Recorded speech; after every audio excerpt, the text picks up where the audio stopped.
Afternoon, people. Sean here. We get a lot of questions during the campaign. Janny just phoned me. He's my campaign manager, and we just got a question from someone asking, what applicability does my military experience or wartime experience have in peacetime here in Canada?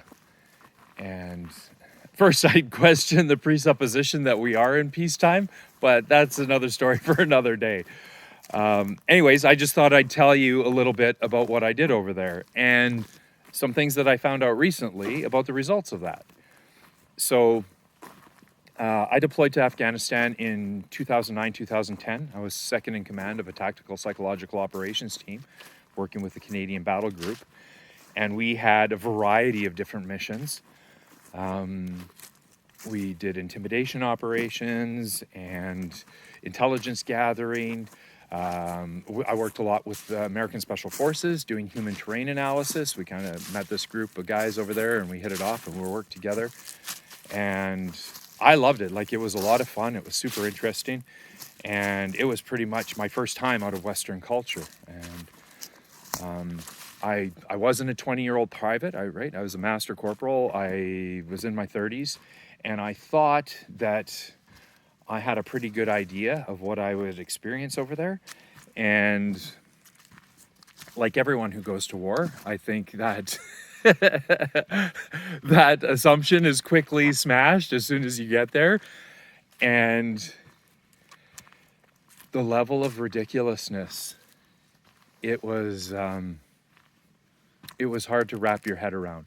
And I found myself on our first operation outside the wire. We were on this big operation near Blonde, and I started asking myself, if I was watching this in a movie right now, would we be the Rebel Alliance or the Galactic Empire? And I came to the conclusion that we were the Galactic Empire. And I saw the things that were happening, and the amount of unnecessary damage being done because of ignorance. We had been in this war, almost a decade at this point, and we were making day one mistakes. Now war's fought on the installment program, right? You got battle groups rotating in and out every 6 months, and command elements are usually on a 10-month rotation. Back in the old days, right? Like in World War II, you went over to Europe and you were fighting the Germans, and you were there until the job was done. So by 3-4 years in, you're pretty good at fighting Germans. And we would have a rotation coming in every 6 months, and it was like day one mistakes every 6 months. And so we have this thing called cultural awareness training. And I remember being up at Fort Steele in Edmonton and having this Afghan doctor who was there, and he was teaching us things about Afghan culture. Like, showing the soles of your feet is rude in Afghan culture, so don't show the soles of your feet, and little things like that, right? And we get over there, and where we were anyways, was a desert. So they've got this thing, wadis, they're like little irrigation ditches, right? And they use wadi irrigation over there. So if your time to water your grape fields is 02 to 04, you're out there 2 o'clock in the morning digging into the side of this wadi, you flood your grape field, and then after that, then you fill the hole, and then the next guy down the line does it, right? Well, because here in Canada, in the United States, who provided a lot of the close air protection for everyone over there, we've got rain and sprinklers and good irrigation. This wadi irrigation thing was a new thing. So in the Tactical Operations Center, when they're looking at all these drone feeds and they see some guy out in the middle of the night digging a hole into the side of a wadi, they're like, oh, he's planting a bomb, and they drop a 2,000-pound JDAM on him.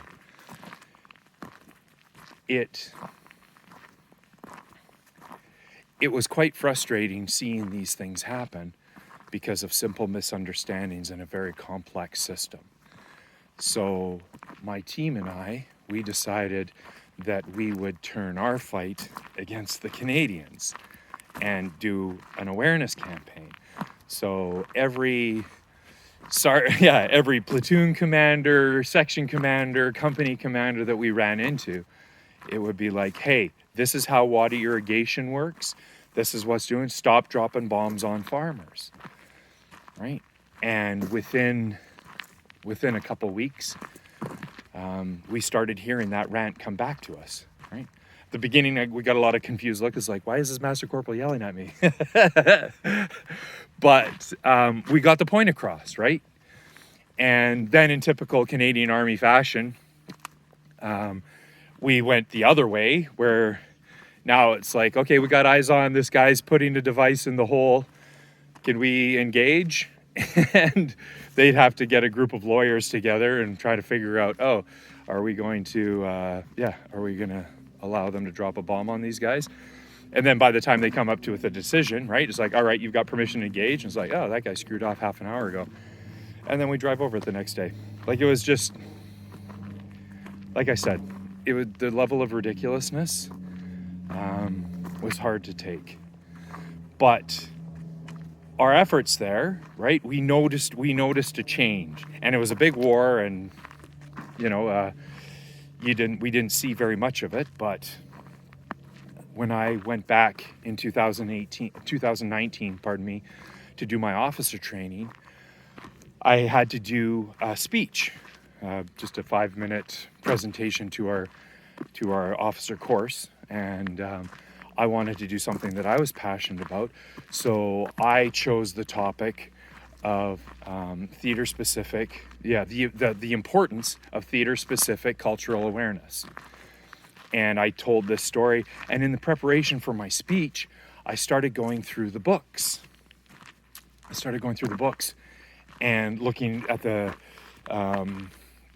there's all sorts of NGOs and governmental organizations and UN organizations that are looking at civilian casualties in this war. And like, the documentation is incredible. And I started going through the numbers, and I noticed something. And I didn't know that this was 10 years earlier that I'd been there, right? And when I was out in Saint Jean in Quebec, I found the numbers that showed that about halfway through my tour, civilian casualties started going down in the war. And they kept going down, right? And like I said, it was a big war. There's a lot of moving parts. But my team had a role to play in that. We saved lives, right? And when I look at what's going on here right now in Canada, there's a lot of moving parts. There's a lot of complexities. And there's a lot of ignorance about what's going on. My goal then, my goal now, my goal every time that I've gone into the emergency department to work has always been about protecting people and saving lives. And that's what I bring to the table. That's what my experience has taught me over the years, is that people need advocacy.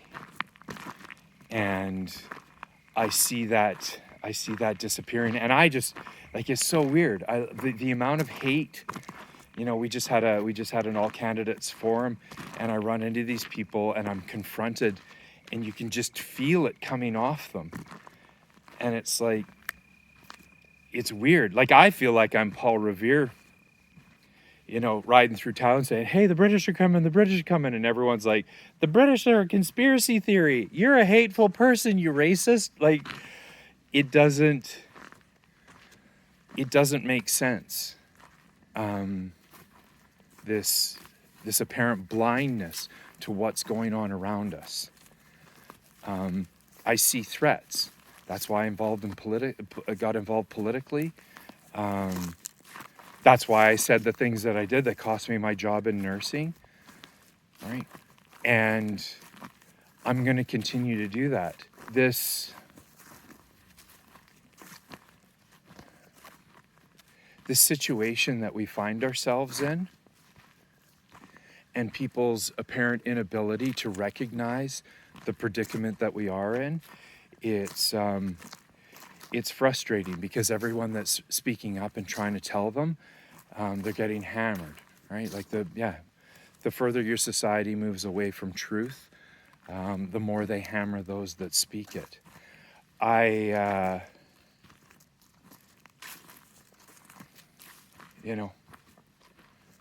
I'm always evaluating, like, why are you doing the things that you do? How can you be more effective at it? And I look at my team. I'm so blessed. The people I have around me are so talented and dedicated, and their commitment to this. And, when we met at the beginning, I'm like, I don't want to curb your enthusiasm, but this is what's going on. This is what I expect. And they're like, we see what you see, right? We're trying to warn the others. And and they're calling us every name in the book. And the unwillingness to engage, like we just had an all candidates forum. The Boundary Similkameen all candidates forum was just canceled. So we're done. We never had one the entire election. We had one where Rowley and the Green guy showed up in Karamias, and the Conservative candidate's hometown, and she didn't even show up, which makes sense, right? It's she's a weak candidate, and it's better for her not to engage in public debate on anything, because it'll just make her look bad. So she's just relying on the brand, right? And you look at all these people that are so concerned with what team and their ability to squelch any conversation about anything. Like we had, when Dr. Stephen Maltos was on his tour, we tried to put on an all candidates forum with a format that would actually give people a chance to talk and say things, not, bound up by 60-second sound bites on why Headley should have a municipal transit system. Like, it's just, people aren't able to articulate what, the complex ideas that we have to be able to talk about in order to fix these problems that we have. And, the Legion president just wrote a letter of apology for allowing this conversation to happen in the Legion. I can tell you, the guys that were in that Legion when it formed, they'd be rolling over in their graves right now if they saw what was going on in this country.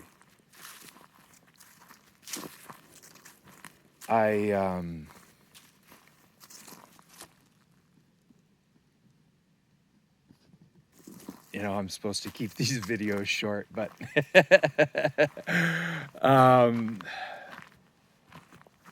this presupposition that we are in peacetime, I think we need to start addressing the fact that we aren't. You look at these things that are going on in the world right now, and everyone's, between the Jews and the Palestinians and the Russians and the Ukrainians, and everyone's talking, nuclear weapons. They have created the most powerful weapon in the history of our species, and that's the media apparatus. Its ability to manipulate what people think, what people believe.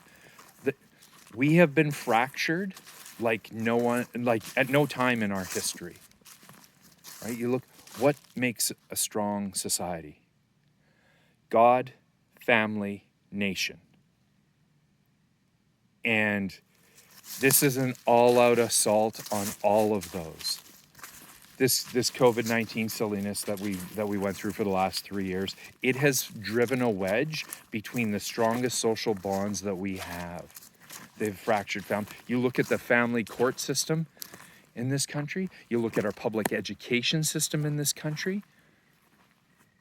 Everything that they're doing is, you look at our mass immigration. We're bringing in 2.5 million people every year, right? This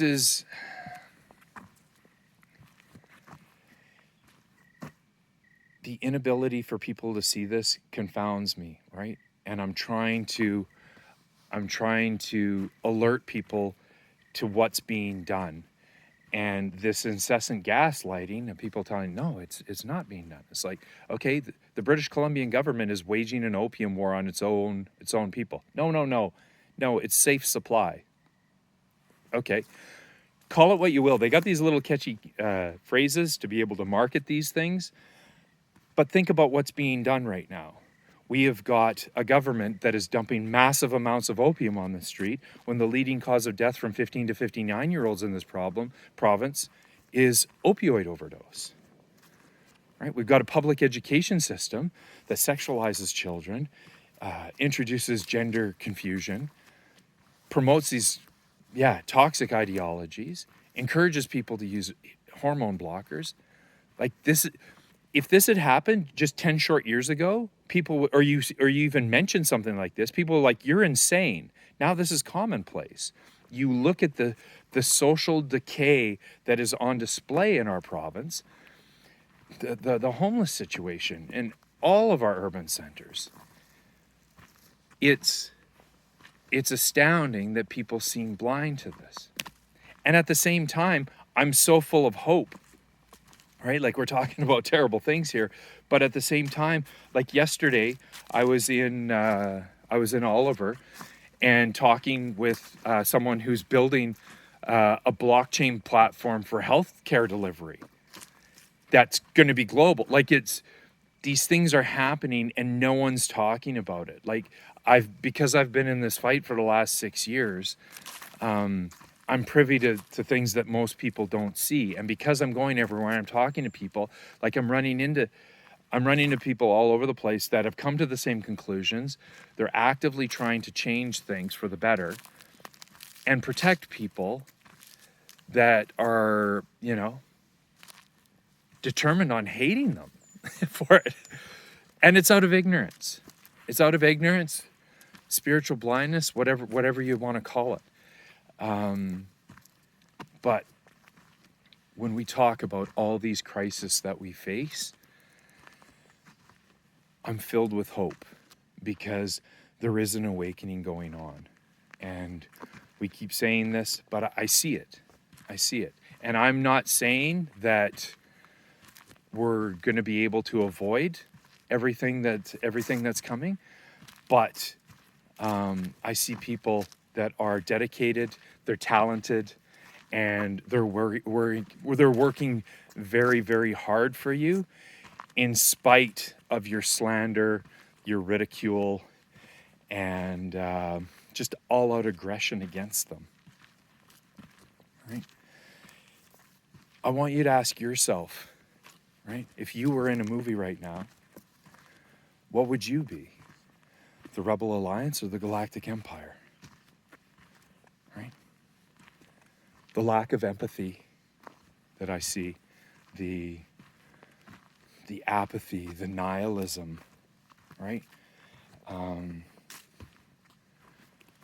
Are you moving towards a solution? Because the solutions are there, right? We're inevitable, right? How bad this has to get is dependent on us, right? This whole thing is choice, and right. I choose to help to do better, and if BC politics isn't ready for that yet, then that's okay, right? We're not going anywhere. We're all in. We see it, and more people are seeing it every day. So chin up for the people that see this and are very discouraged, because it's easy to get that way, right? And I've noticed that too. I was talking with I was talking with Johnny last night, and he's like, we're always talking about the negative. And that's what this is, this whole political thing, right? You're discussing all the things that are wrong, right? Like I said, I'm extremely hopeful. This province is filled with amazing, smart, innovative people, and we'll find our way out of this mess. It's turning. So hang in there. God bless, and we'll talk soon. Bye-bye.